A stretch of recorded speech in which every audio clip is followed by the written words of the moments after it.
My biggest regret with this whole quarantine thing is not getting a haircut before everything shut down.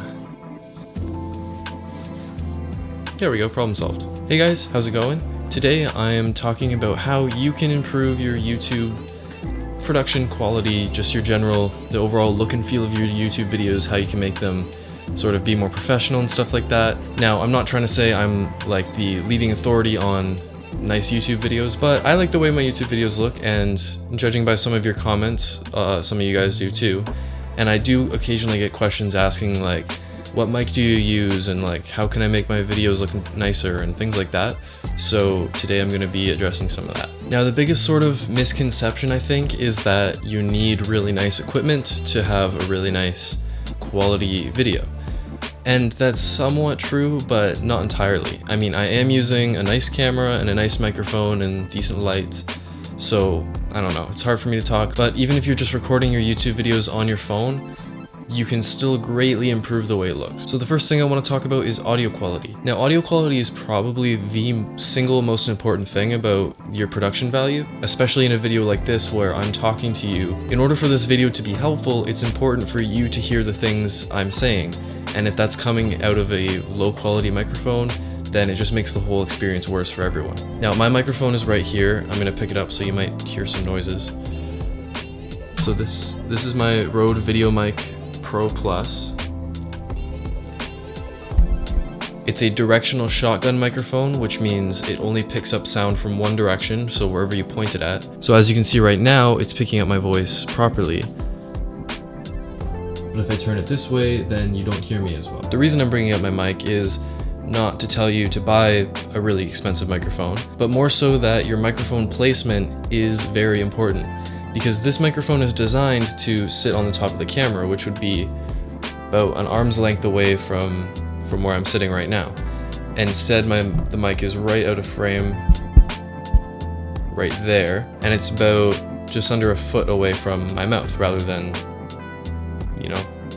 2 to 3 feet. This is an important detail because some people ask me like, what mic do you use? I want to increase my audio quality. But it's not just about the mic I'm using, although that does help a lot. It's also about where I place the mic and the settings I'm using, as well as the post-processing I do to my audio afterwards. So what I recommend is getting a sort of cheaper microphone, maybe from like, the $50 to $100 range. You can find some decent stuff in there, and it's not going to be the most amazing sounding quality, but if you use the equipment right, then you'll get some much better results than if you're just using the built-in mic in your camera or phone or something like that. Next thing I want to talk about is lighting. I love to talk about my lights. Now, I am using very cheap lights. Lighting can get so expensive. You can buy video lights that are upwards of $2,000 each. But what I'm using now does the job for me. I have a little light over here and a bigger softbox right here. By the way, all of my equipment is linked down in the description if you want to check it out. But this is just some really cheap little softbox I got off Amazon. And although the build quality is pretty terrible, it gets the job done, and it sort of proves that you don't need to spend a ton of money, but adding that little bit of extra investment can really pay off in the end. Because even though I have a nice fancy camera and a nice fancy lens, if I was just using the lighting available to me in the room like this, then it wouldn't look as nice, no matter what quality of camera I'm using. So that leaves me to the background. In order for you to have a nice looking talking video kind of like this, your background needs to have some depth. You don't want to just shoot against a flat wall, and whether it's video or portraits, being directly against a wall is usually not a great idea.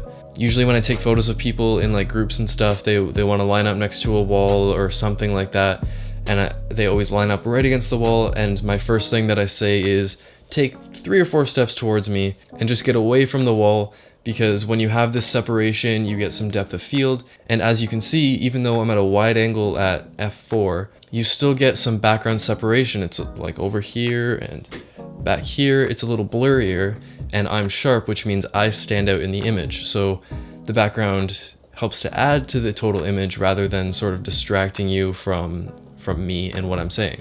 It's also important to go ahead and remove any objects in the background that might be distracting. So if you have like a cup of water or some dirty laundry or something in the background of your video, that seems kind of obvious to say, but you should just take that out of your video. Spend 30 seconds, couple minutes, and just remove anything from the background that might be distracting. And then if you have it available to you, add in certain things like some ambient lighting, like this lamp over here or the LEDs over here. It just adds a little bit of extra to the video and kind of helps to improve the overall look and feel. So if I was to sum it up, my tips for making your background look nice would be have some depth, have some variance in lighting, and add some different types of lights in the background. And whatever you do, just don't be up against a plain wall, okay?